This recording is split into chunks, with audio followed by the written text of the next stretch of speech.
In 1822, a man convinced hundreds of ordinary people to leave everything behind. They sold their homes, emptied their savings, said goodbye to their families, and sailed across the Atlantic chasing a dream.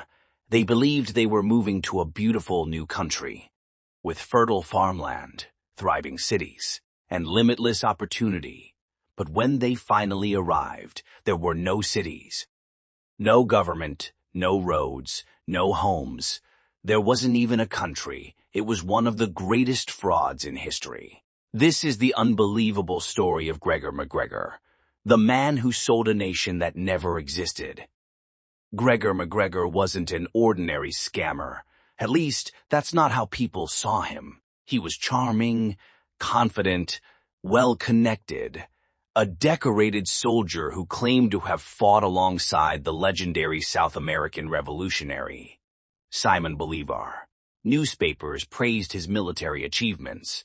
Society admired him. He wore expensive uniforms, spoke with absolute confidence, and carried himself like a respected national hero.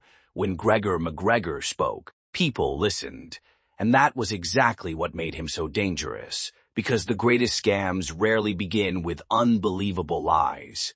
They begin with someone everyone already trusts. In the early 1822s, Central America was changing rapidly. Spain's empire was weakening, and new nations were emerging across the region.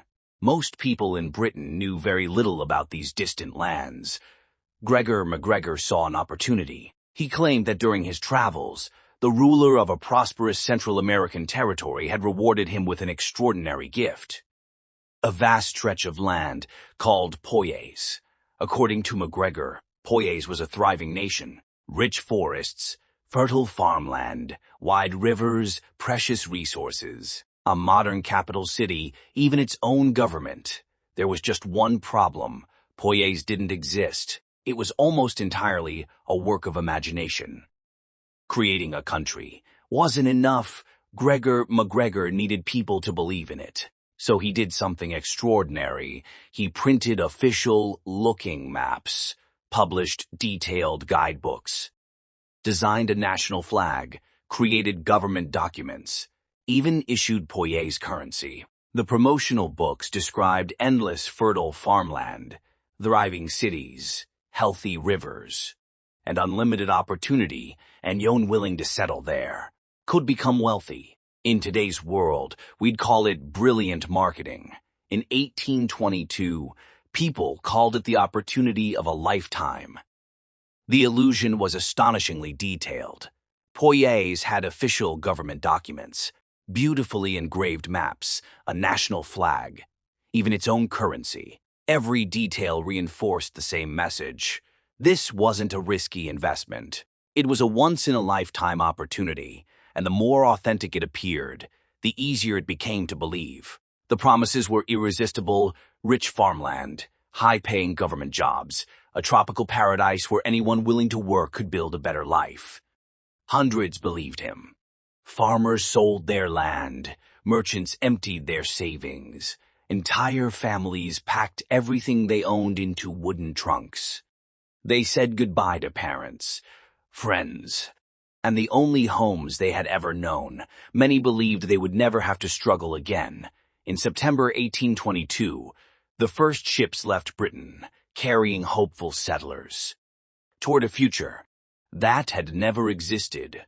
One family packed farming tools, believing they would harvest rich tropical fields within months. Another carefully wrapped family heirlooms, convinced they were beginning a new life that future generations would inherit. None of them believed they were leaving for disaster. They believed they were leaving for hope. After weeks at sea, the settlers finally reached the coast of Poyais. They expected a bustling port, government officials, streets, homes. Instead, they found silence. Dense jungle stretched in every direction. There were no cities, no farms, no roads, no government. Nothing. Nothing. The paradise described in the brochures simply didn't exist. At first, many believed they had landed in the wrong place. But as the days passed, The horrifying truth became impossible to deny. They had crossed an ocean for a country that had never been real. At first, the settlers refused to give up. They built temporary shelters from wood and canvas. They searched for fresh water. They hunted. They waited, believing help would arrive. But help never came. Food quickly ran out. The tropical heat became unbearable. Mosquitoes spread disease, malaria, yellow fever, and dysentery swept through the camp.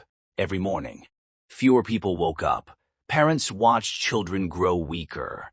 Friends buried friends. The dream that had promised a better life had become a fight to survive. After months of unimaginable suffering, a passing British ship finally discovered the survivors. What the crew found was heartbreaking. The settlement had collapsed. Many had already died.